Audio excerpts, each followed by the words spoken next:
Today is excuse me, Wednesday, 2/14, actually VD, Valentine's Day.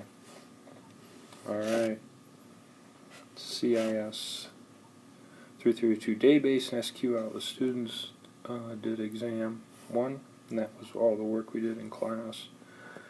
What we need to be working on is section 3. We're going to start working on relations in databases, one-to-one, one-to-many, and possibly many-to-many. Okay? So the idea of how we link tables together, so this, let's say that's a primary key to a foreign key.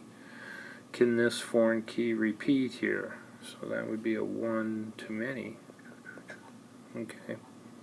So, students, section 3, outline, and then there's always plenty of SQL work to be working on.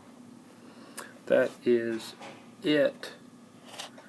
We'll get busy on this on Monday.